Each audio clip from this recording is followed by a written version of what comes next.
Halo guys, welcome back to KD Universe. Mari kita lanjutkan Babang Wang Lin Yes buat part 61 Xianir Religi Immortal. Ini sangat sesuai dengan spoiler yang Mimin buat. Jadi di sini Wang Lin akan mempelajari teknik baru dari negara Sui, di mana dia menyamar menjadi salah satu penguasa kota yang ada di sana guys. Gimana caranya dia menyamar coba? Kok bisa nggak ketahuan ya kan? Tentu bukan hal yang mudah untuk menyamar menjadi seorang penguasa kota dari negara Sui. So maka dari itu kita masuk ke intro ya guys.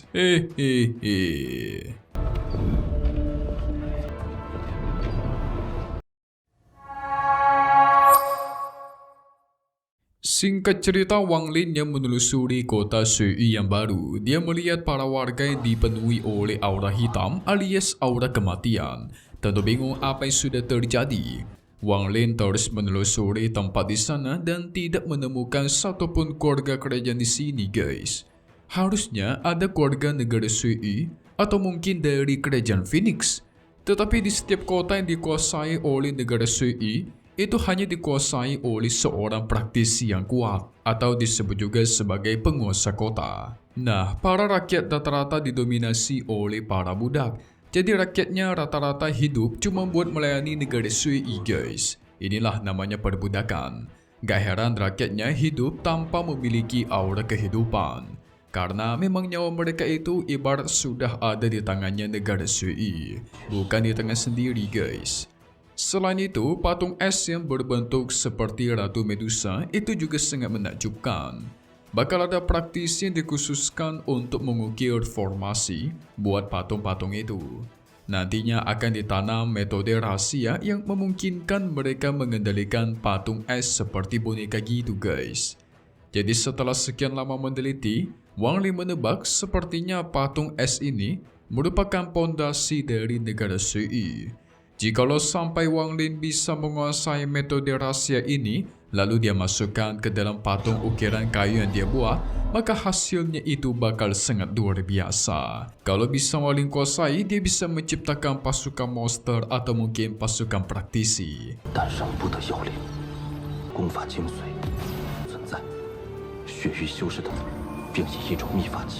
Di sisi lain, para tetua negara Sui, mereka terus mencari sisa-sisa rakyat dari keempat faksi yang selamat. Karena token mereka itu masih aktif, mengartikan masih ada beberapa tetua dari keempat faksi yang selamat guys. Tapi tenang saja, ini cuma tersisa orang-orang lemah dari keempat faksi, gak perlu dipedulikan. Di negara Sui sendiri ada masalah mendesak, karena si Hong Tie itu didesak untuk masuk ke kerajaan Phoenix secepatnya. Dan sampai sekarang si Hong Tie tidak ada kabar sedikit pun. Tujuan utama Hong Tie meminta bantuan kepada kerajaan Phoenix kemarin supaya negara Sui mereka bisa menjadi negara tingkat 5 yang kuat guys. Ya, salah satu caranya adalah menguasai kota-kota lain. Dan tentu harus memiliki praktisi di ranah yang tinggi. Itu bukan hal yang mudah. Jadi untuk sekarang, mereka hanya bisa bersabar saja.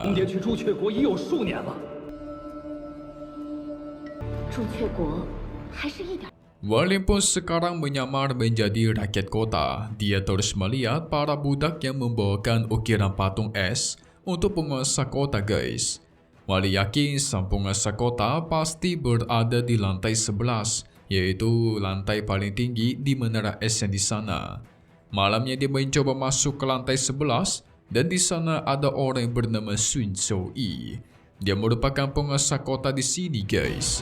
Wali yang muncul dengan sangat mengerikan langsung menangkap dirinya dan keluar. Wang Lin menyegel dirinya dan mengambil identitasnya guys. Jadi di sini Wang Lin pengen menyamar menjadi penguasa kota supaya dia bisa lebih leluasa mencari tahu rencananya negara Sui.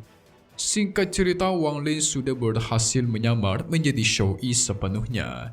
Dia menghampiri kedua muridnya, yang pria dipanggil sebagai murid kedua, yang wanita adalah murid ketiga. Wang Lin selain menyamar penuh, dia juga mendapatkan ingatan dari Shou-yi. Nah, murid wanitanya itu selalu melayani gurunya guys. Jadi yang aneh-aneh gitulah. Ya, kita sebut sebagai 18+.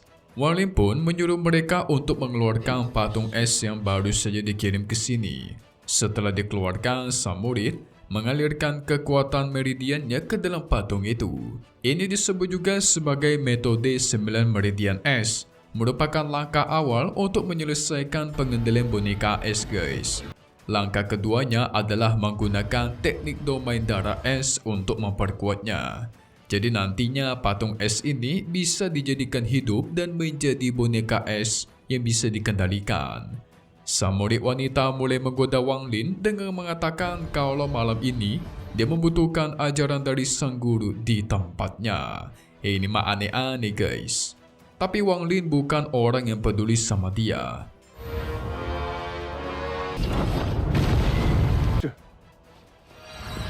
Si murid wanita ingin mencium dia dan doar. Langsung si Wang Lin pentalkan guys.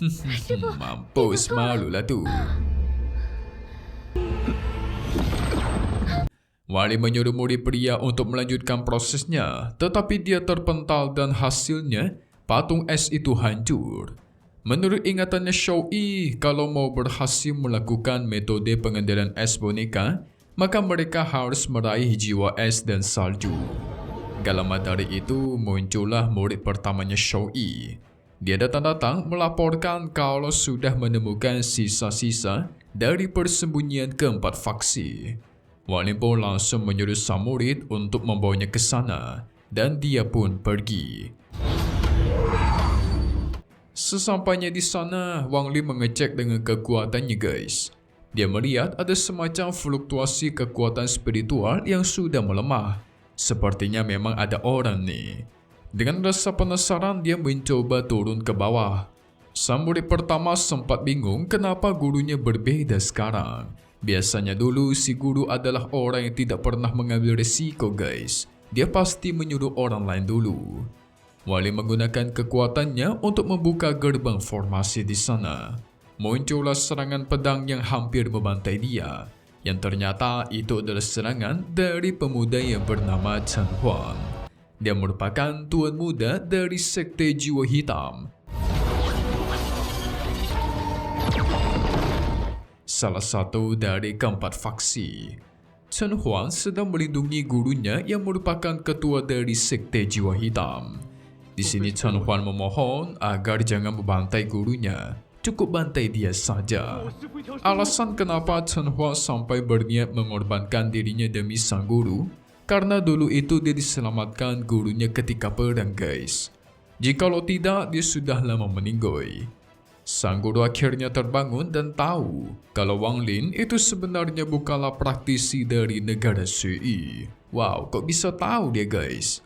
Wang Lin bisa merasakan betul si Master Jiwa Hitam sudah berada di ambang kematian. Sang Master memohon kepada Wang Lin untuk membiarkan muridnya hidup jangan membantainya. Tapi Wang Lin itu baik guys, malah menyuruh mereka agar segera kabur. Karena negara Sui sudah mengetahui keberadaan mereka. Dia juga memberikan sebotol pil penyembuh yang mungkin bisa membantu. Setidaknya itu bisa menghilangkan rasa sakit sang Master dalam beberapa waktu. Jadi itu masih bisa membantu dia buat kabur dari sini. Lebih baik kabur dan menyelamatkan diri dan di masa depan mungkin masih ada kesempatan untuk hidup. Tapi si Master membalas. Sebenarnya kalau dia mau kabur dari dulu itu juga bisa guys. Bahkan sekarang pun mau kabur itu bisa-bisa aja. Tapi ada alasan kenapa dia tidak mau pergi dari sini. Karena disinilah rumah dia guys.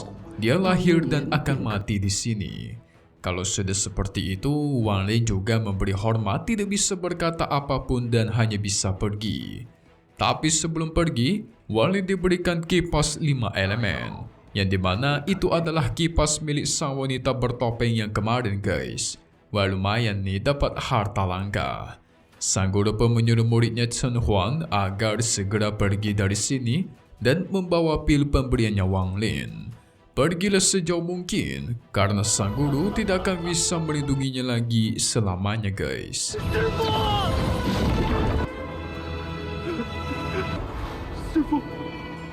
Segera Chen Huan dia kirimkan pergi menjauh dari sana. Sementara si guru menggunakan seluruh kekuatan terakhirnya untuk berubah ke sosok muda, memancarkan kekuatan begitu dahsyat ke atas langit sampai membuat para petinggi dari negara Sui itu sadar segera pergi ke sana, guys.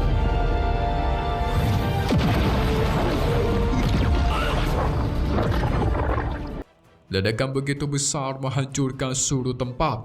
Sang guru menggunakan seluruh kekuatannya untuk memprovokasi negara Sui buat bertarung terakhir kali.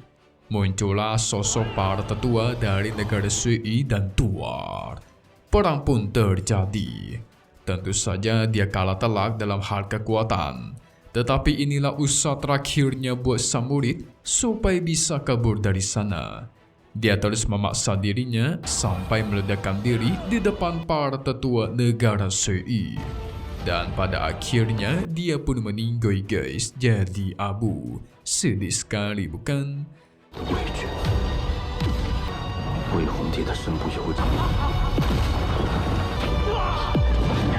Wang Lin tentu menyayangkan keputusan ini, apalagi Chen Huang cuma bisa menangis dari kejauhan. Tapi ya, keputusan seseorang itu hanya bisa kita hormati. Jadi si Wang Lin memberikan penghormatan terakhir. Singkat cerita, 3 tahun sudah berlalu. Wang Lin sudah melewati 3 tahun di sini dan terus melatih metode membuat boneka es. Makin lama makin jago dia, guys. Sekarang dia bisa membuat patung es naga raksasa. Wang Lin mencoba mengalirkan meridian esensi es ke patung es itu. Walaupun dia selalu gagal, tetapi tiada kata menyerah. Karena teknik rahasia itu sangat luar biasa, guys. Dia pun terus mencoba dan mencoba. Sekarang dia mengubah metode jiwa es bawaan negara Sui, mengubah meridian es menjadi meridian darah. Nah, makanya patung es yang Wang Lin buat itu beda, guys. Bukan berbentuk es lagi, tetapi berbentuk seperti binatang hidup yang asli. Karena seperti benar-benar memiliki es di dalam tubuhnya. Mantap gak tuh? Ini baru keren, guys. Wang Lin menguasai metode baru. Metode pembangkitan dengan meridian es. 4 tahun sudah berlalu, sepertinya sudah waktunya bagi Wang Lin untuk pergi dari tempat ini. Jadi Sun Shouyi yang asli tidak dibantai oleh Wang Lin. Hanya dia segel tubuhnya di gunung es. Nah, sekarang Wang Lin akan membangunkannya lagi supaya tidak ada kecurigaan, guys. Setelah berhasil dibuka segelnya, dia pun pergi dari sana. Ibaratkan gini, dia menggantikan Shouyi sementara waktu dalam beberapa tahun.